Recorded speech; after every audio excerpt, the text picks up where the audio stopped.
Midway's greatest arcade hits, released in 2001 for the Game Boy Advance courtesy of Midway and developer Pocket Studios. The same folks who brought you that wonderful Star Wars Flight of the Falcon game, yes, is essentially a compilation of 4 classic Williams arcade games. Defender. Protect the human colonists from invaders looking to capture them and turn them into mutants, or don't, I honestly don't care. Well, that's not very satisfying. Robotron 2084. Protect the disproportionately large last human family from the limitless army of Robotron forces.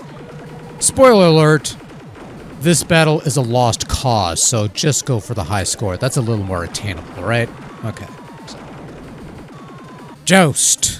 Eliminate enemy jousters with either your lance or your fluffy bird posterior and collect their eggs before they hatch and spawn more jousters. One of my favorite games, and it's absolutely, well, we'll get to that. And finally, Sinistar.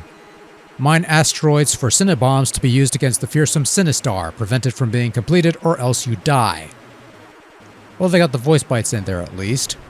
So you've got 4 classic arcade titles on the GBA, nothing in the way of extras or options, just the 4 games. And normally that'd be more than adequate for a Game Boy Advance compilation, but when it comes to the qualities of they're not very good. Defender probably comes off the best of the 4 games. It looks the part, plays the part, sounds the part. You've got all your usual features, blasters, thrusters, hyperspace functionality, all that works. The only issue is the explosions aren't quite as smooth and sometimes the game can chug. But other than that, it's a perfectly playable version of Game Boy on the Defender. What? But other than that, it's a perfectly playable version of Defender on the Game Boy Advance, though not as good as Defender on the Game Boy Color, which seems blasphemous, but trust me, it gets worse. Sinistar is the other game that plays well enough, I should say.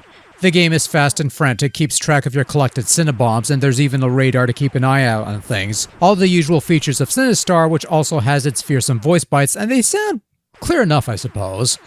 The big issue with Sinistar is the severely reduced visual real estate. Because the game decided to keep all the sprites at full size, you have a much smaller field of vision compared to the arcade, so when Sinistar comes a-rollin', you're already dead before you even have a chance to realize you have no chance of escaping. It doesn't break the game, but it does make it somewhat more difficult than it needs to be, and Sinistar is already a fairly tough game on its own. And this is where everything falls off the rails. Robotron 2084 is a twin-stick shooter, and whenever they'd bring this to the home consoles back in the day, they'd have some workarounds to recreate that control scheme, using 2 controllers, for example.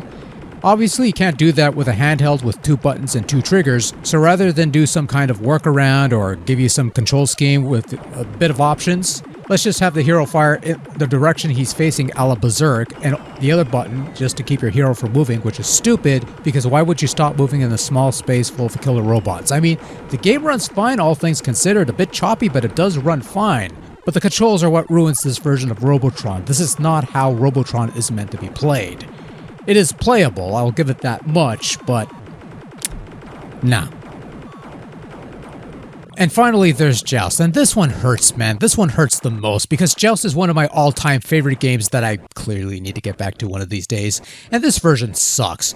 Never mind the fact that the playfield is considerably reduced to fit the display, thus giving the arena a cramped feel that makes it difficult to maneuver, but the physics are also kind of wonky.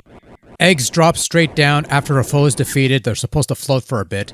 Control isn't quite as smooth or responsive as they should be. Only 1 flat button? Really?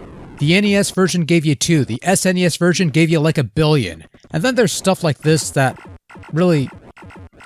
This is appalling. When the Game Boy Color can pull off a better version of Bird Ass than the 32-bit Game Boy Advance, then maybe it's time to go home and rethink your game-making aspirations. Which probably explains why Pocket Studios is no longer in business, but not before they crapped out a couple more horrible GBA titles out the market. And that was Midway's greatest arcade hits for the Game Boy Advance, 4 classic games on one seemingly convenient package, and all 4 of them done some kind of dirty, making them less than stellar versions of these classic titles, and making this compilation cartridge a hard pass. There's a compilation card of Defender and Joust on the Game Boy Color that, despite the lower tech, blows this thing out of the water, and as far as Robotron or Sinistar is concerned, Well, there's plenty of other means to play those games properly if you look hard enough. This, on the other hand, dreadful. Just dreadful.